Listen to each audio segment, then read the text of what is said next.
Yes, student, in the previous class, I had explained that how land was distributed among the people of the Palampur.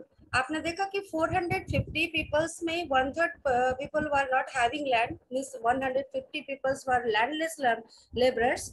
And the other side, you have seen that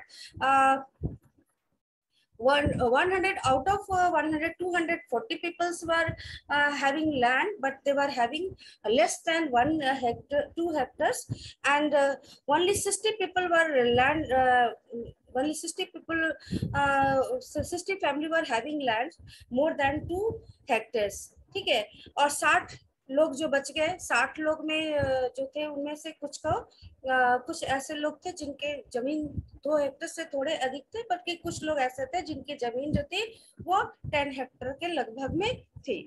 ठीक है, now आपको मैंने ये भी explain किया था who will provide the labour. आपने देखा कि लेबरर्स कौन होते थे. बेसिकली लेबरर्स वो लोग होते थे जो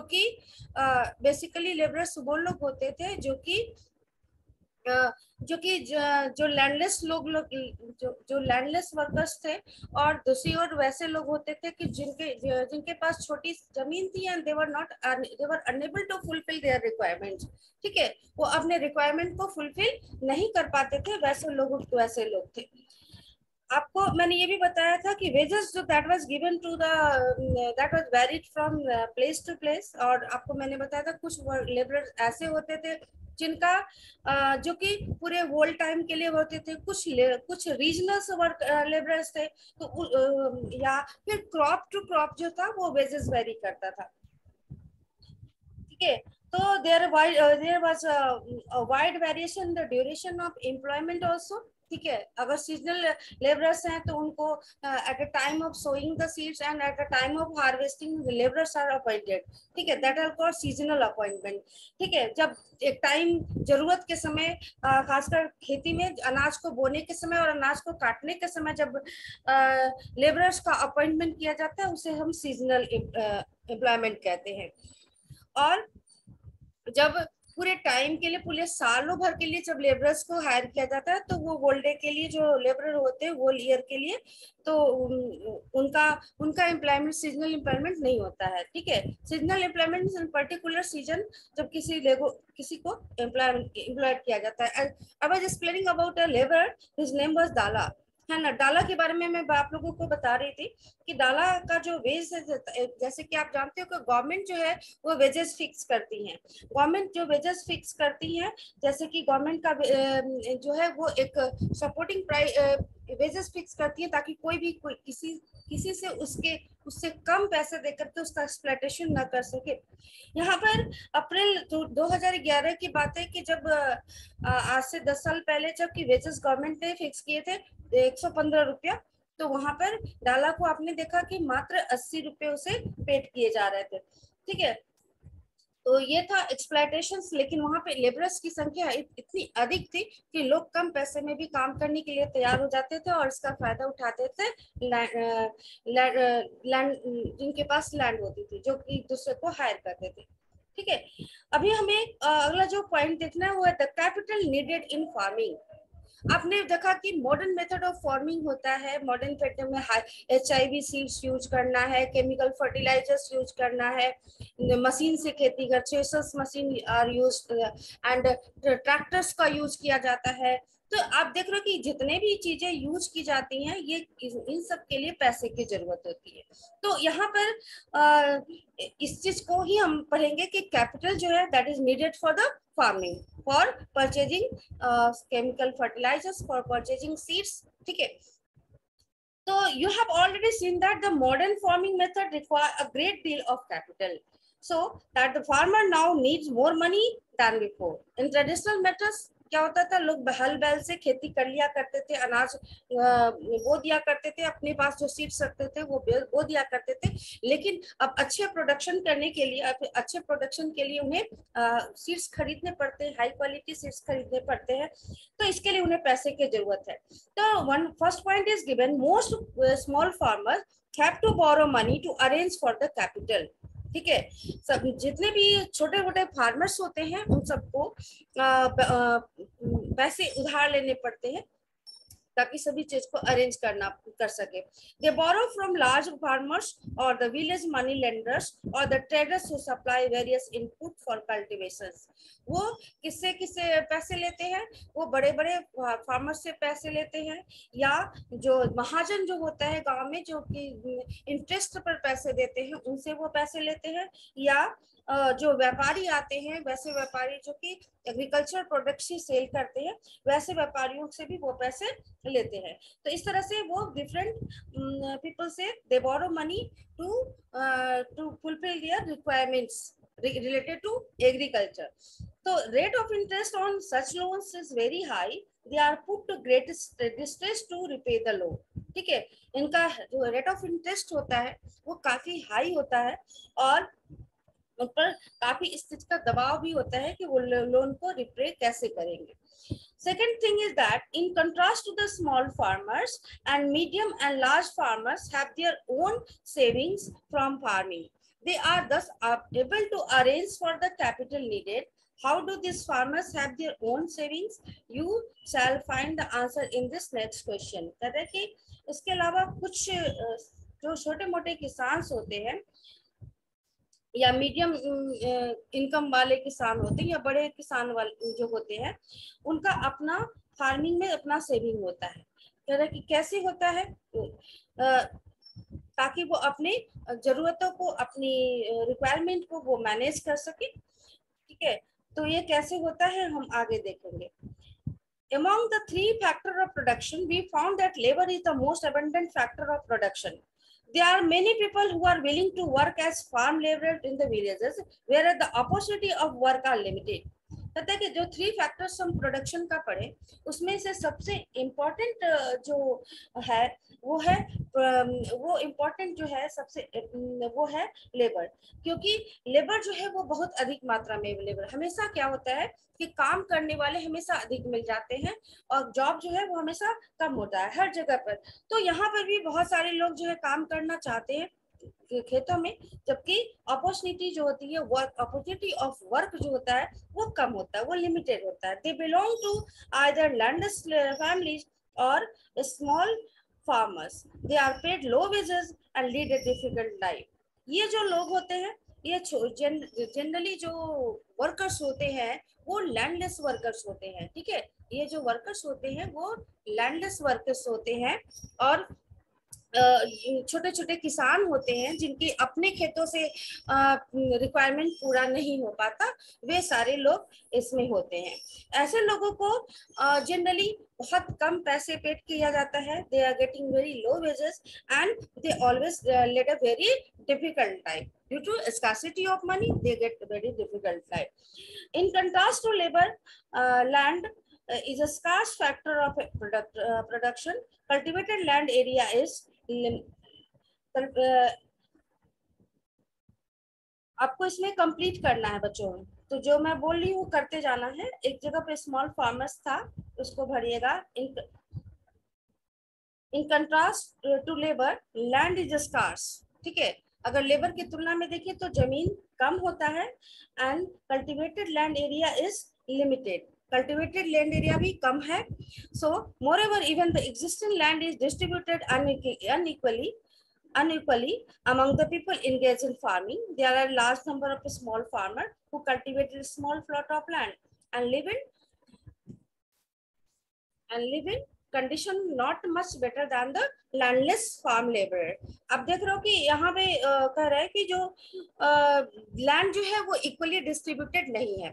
आपने देखा कि पालमपुर में आपने देखा कि बहुत सारे लोग हैं जो कि जिनके पास बहुत छोटा छोटा खेत है ना, छोटे छोटे फॉर्म्स है। तो कुछ लोग ऐसे हैं जिनके बड़े बड़े फॉर्म्स है। तो लैंड्स का हमेशा इनइक्वली डिस्ट्रीब्यूटेड रहता है। ठीक है, किसी के पास लैंड है ही नहीं और किसी के पास बहुत ज्यादा लैंड है, तो लैंड का इनइक्वल डिस्ट्रीब्यूशन होता है और बहुत बड़ी संख्या में लेबर जो किसान होते हैं, ज्यादातर किसान जो होते हैं वो लैंडलेस होते हैं और वो उन्हें उनका या तो लैंड बहुत छोटा है, तो ऐसे लोग जो है बहुत ही डिफिकल्ट लाइफ जीते हैं। To make the maximum use of the existing land, farmers use modern farming.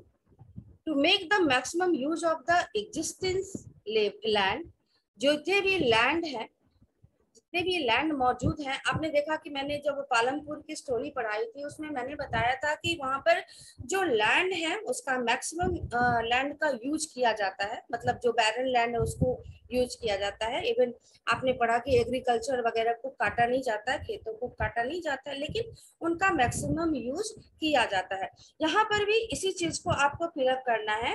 To make maximum use of the existing land, farmer use modern farming and multi cropping. ठीक है, मैक्सिमम यूज करने के लिए, land के maximum use करने के लिए क्या करना है, modern farming, modern method of farming को अडॉप्ट करना है और मल्टीपल क्रॉपिंग करना है। Multiple cropping means growing more than one crops in a year. ठीक है, तो ये दोनों जो है, ये अगर दोनों ही तरीके अपनाया जाए तो प्रोडक्शन जो है वो इंक्रीज होगा। Modern farming method require a great deal of capital. Modern, yes, इसमें आपको कैपिटल भरना होगा। सो मॉडर्न फार्मिंग मेथड के लिए बहुत ज्यादा कैपिटल की जरूरत होती है, पैसे चाहिए। आपने देखा कि मॉडर्न मेथड के लिए, मॉडर्न फार्मिंग मेथड के लिए HIV सीड्स चाहिए, हाई क्वालिटी सीड्स चाहिए, फर्टिलाइजर्स चाहिए, केमिकल फर्टिलाइजर चाहिए, पेस्टिसाइड्स चाहिए, उसके अलावा मॉडर्न मशीन्स चाहिए जिसके द्वारा खेती हो। तो ये सारे चीजों को करने के लिए, इन सारे चीजों के लिए जरूरत क्या है कि ज्यादा पैसे की जरूरत होगी। तो आप यहाँ पे भर सकते हो great deal of capital. Small farmers usually need to borrow money to arrange for the capital and are put to great distress to repay the loan. कहते हैं कि अक्सर क्या होता है कि छोटे छोटे जो किसान होते हैं वो, उन्हें पैसे लेने पड़ते हैं मॉडर्न मेथड ऑफ फार्मिंग करने के लिए, उन्हें पैसे लेने पड़ते हैं और तो वो हमेशा इस लोन को पे करने के दबाव में वो दबे रहते हैं। Therefore, capital too is a scarce factor for production, particularly for the small farmer. Though both land and capital are scarce, there is a basic difference between the two factors of production. तरह की land और capital दोनों ही चूंकि कम है, इसलिए दोनों के बीच, दोनों ही फैक्टर के बीच डिफरेंसेस है। Land is a natural resource whereas capital is man made. ठीक है, लैंड जो है वो नेचुरल रिसोर्स है और कैपिटल जो है वो मैन मेड रिसोर्स है। It is possible to increase capital whereas land is fixed. जरूरत, हम कोशिश करें तो हम कैपिटल को बढ़ा सकते हैं, लेकिन हम जो है वो लैंड को नहीं बढ़ा सकते क्योंकि लैंड जो है वो फिक्स कैपिटल है। तो आप देख रहे हो कि फिक्स कैपिटल क्या है और मैनमेड कैपिटल क्या है। नेचुरल और मैनमेड कैपिटल हो गया, और फिक्स कैपिटल क्या है, फिक्स कैपिटल हमारा लैंड है which can not be increase, और दूसरी ओर जो कैपिटल है वो मैन मेड थिंग्स है जिसको कि हम इंक्रीज कर सकते हैं। So it is very important that we take good care of land and other natural resources used in farming. अभी मैंने बताया था कि लैंड का इनफर्टिलिटी हो रहा है, ये आपने पढ़ा। आज के क्लास में आपने पढ़ा कि लैंड जो है, लैंड का लैंड जो है, मिट्टी जो है वो इनफर्टाइल हो रहा है। इसका रीजन आपने ये भी पढ़ा कि due to excessive use of chemical fertilisers and pesticides. जितने इसके अलावा जितने भी साइंटिफिक तरीके इसमें अप्लाई किए जा रहे हैं, मिट्टी की फर्टिलिटी को खत्म हो रही है। तो कह रहे हैं कि ये बहुत जरूरी है कि हम इनका अच्छे से ध्यान रखें और मिट्टी को बनाए रखें। As you have studied that it takes long time to prepare layer of soil, है ना। मिट्टी को फर्टाइल को, इनफर्टाइल को फिर से फर्टाइल बनाने में बहुत टाइम लग जाता है। Next point is given sale of surplus farm products. Sale of surplus farm products. Yes, surplus farm product मतलब हमें जितनी चीजों की जरूरत है उसके बाद जो बच जाता है हमारे पास extra, that the farmer sells. मान लो कि जो अनाज वो ग्रो करते हैं वो अपनी जरूरतों को रख करके उसके बाद उसे सेल कर देते हैं, दैट इज कॉल्ड सरप्लस। ठीक है, तो let us suppose that the farmer have produce wheat on their land using 3 factors of production. The wheat is harvested and the production is complete. What do the farmers do with the wheat? कह रहे कि अगर आप उदाहरण लीजिए कि किसान जो है वो व्हीट प्रोड्यूस करता है अपने लैंड्स पर, और 3 फैक्टर ऑफ प्रोडक्शन के आधार पर अब जो वीट को काट लिया गया, ठीक है, आप आज भी देखते हो खेतों में गेहूं को काट के रखा हुआ है, तो wheat is harvested, production complete हो गया, किसान ने उसे लगाया, बोया, बड़ा हुआ, काट दिया, यहाँ पे प्रोडक्शन उसका कंप्लीट हो गया। अब किसान जो है इस वीट का क्या करेगा? What do the farmers do with this wheat? They retain a part of the wheat for the family's consumption and sell the surplus wheat. वो उस वीट को क्या करेगा? अपने खर्च के लिए, साल भर के खर्च के लिए वो वीट को रखेगा। बाकी जो बच गया वीट वो क्या हो गया? वो सरप्लस हो गया। तो वो सरप्लस वीट को क्या करेगा? बाजार में सेल करेगा। The small farmers like Savita and Govindson have little surplus wheat because their total production is small, and from this a substantial share is kept for their own family needs. यहाँ पे एक गोविंद और सविता की बात हो रही है कि गोविंद और सविता का जो सरप्लस प्रोडक्शन है वो कम होता है। मैंने आज क्लास में आप लोगों को बताया था कि जो सरप्लस प्रोडक्शन होता है, जब प्रोडक्शन हाई होगा तो किसान के पास जो अनाज बचेगा वो सरप्लस अनाज अधिक होगा, क्योंकि अगर किसी के घर के खर्च के लिए मान लो कि 1 क्विंटल चाहिए पूरे, या 5 क्विंटल, या हाँ 1 क्विंटल एग्जाम्पल में ले लो कि एक क्विंटल अगर चाहिए तो उसको उतना तो उसको रखना होगा, उसके बाद उसके पास जो बचता है वही उसका सरप्लस वीट होगा। मान लो कि किसी का खेत छोटा है, उसमें प्रोडक्शन कम हो रहा है, तो उसका सरप्लस वीट जो है, वो सरप्लस जो प्रोडक्शन होगा वो कम होगा।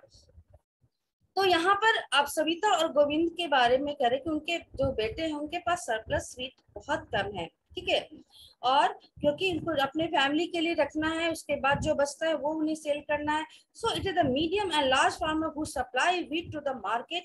In the figure 1 you can see the bullock cart is steaming into the market. It's carrying loads of wheat.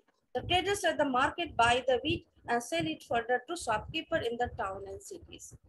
तो यहाँ पे जो बच गया उसे बाजार में सेल कर दिया था। तो जितने भी मान लो कि वैसे किसान जो कि छोटे मोटे किसान है और वो अपने फैमिली पर ही जा पाते हैं, तो उनके पास सरप्लस वीट होगा नहीं, सरप्लस मतलब कोई भी ग्रेन नहीं होगा।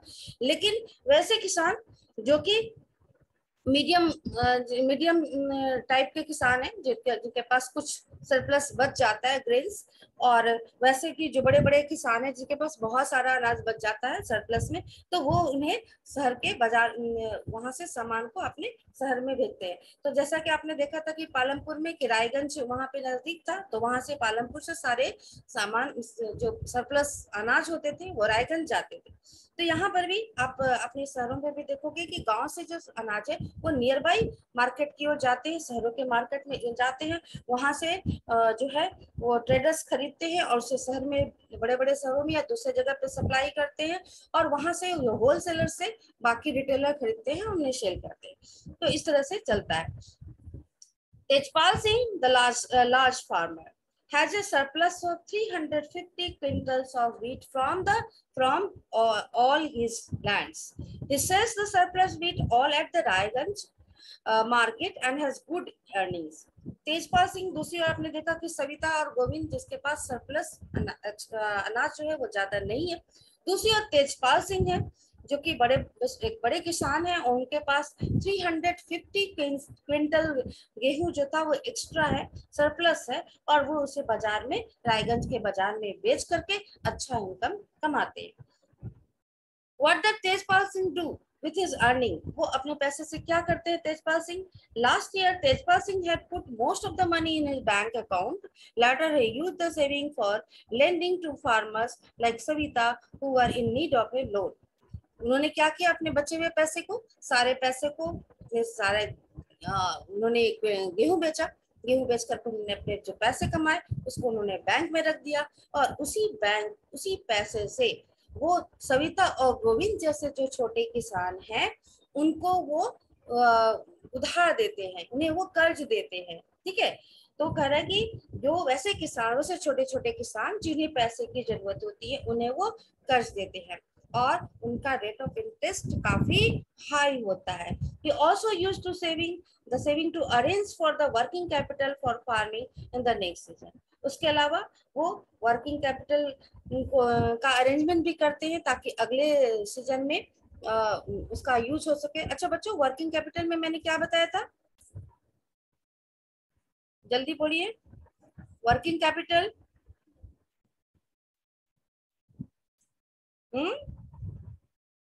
रॉ मटेरियल एंड मनी, है ना, वर्किंग कैपिटल में आता है। तो वर्किंग कैपिटल जो है का अरेंज करते हैं। This year Tejpal Singh plan to use his earning to buy another tractor. Another tractor would increase his fixed capital. अब वो सोच रहे हैं कि तेजपाल सिंह क्या करेंगे, एक ट्रैक्टर और खरीदेंगे, ठीक है, और ट्रैक्टर से उनका फिक्स कैपिटल जो है वो बढ़ेगा, ठीक है, he would increase the fixed capital। बच्चों फिक्स कैपिटल क्या हुआ, फिक्स कैपिटल क्या हुआ, कोई तो बोलो, अभी मैंने बताया ना फिक्स कैपिटल क्या है। बिल्डिंग्स, इन सबको fix, ma'am tools, machine, buildings. हाँ ठीक है, और टूल मशीन बिल्डिंग्स ये सारे फिक्स कैपिटल है, और वर्किंग कैपिटल में है raw material and money in hands, ठीक है। तो तेजपाल सिंह जो है वो अपना फिक्स कैपिटल को इंक्रीज करना चाहते हैं। Like Tejpal Singh, other large and medium farmers sell the surplus farm products. A part of the earning is saved and kept for buying capital for the next season। Tejpal Singh के समान दूसरे भी बड़े बड़े किसान हैं, या जैसे जो मीडियम अर्निंग वाले किसान हैं, वो भी अपने सरप्लस ग्रेन्स को जाके बाजार में सेल करते हैं। उस अपने अर्निंग का एक पार्ट वो अपने कैपिटल को खरीद नेक्स्ट सीजन के लिए अपने फिक्स कैपिटल को बढ़ाने में लगाते हैं। देखो फिक्स कैपिटल क्या, मान लो कि ज्यादा पैसा हो गया तो वो और लैंड खरीद लेंगे, अपने लैंड एरिया को और एक्सटेंड कर सकते हैं, ये भी है, फिक्स कैपिटल में लैंड भी आता है, तो वो उसे भी बढ़ा सकते हैं। तो कुछ लोग जो मीडियम और फार्मर्स हैं वो भी अपने सरप्लस प्रोडक्ट्स को बेच करके अर्निंग सेव करके रखते हैं, ताकि इन फ्यूचर वो अपने से खर्च कर सके। They are able to arrange for the capital for farming from their own savings, and some farmer might also use the saving to buy cattles, trucks और to set up shops. As we shall see, this constitute the capital for non farm activities, ठीक है। कुछ किसान जो है वो अपने पैसे बचा करके जानवर जो इनकम होता है उनका, उससे वो जानवर खरीदते हैं, ट्रक्स खरीदते हैं, दुकान सेटअप करते हैं, और इन सबको क्या कहा जाता है, नॉन फार्म एक्टिविटीज कहा जाता है। ये फार्मिंग एक्टिविटीज नहीं है, दुकान खोलना नॉन फार्म एक्टिविटीज है। अब हम देखते हैं non farming activities in Palampur. Palampur में क्या है भाई नॉन फार्मिंग एक्टिविटीज, तो we have learned about farming is the main production activity in Palampur. We shall now take a look at some of the non-farm production activity. Only 25% of the people working in Palampur are engaged in activity other than agriculture.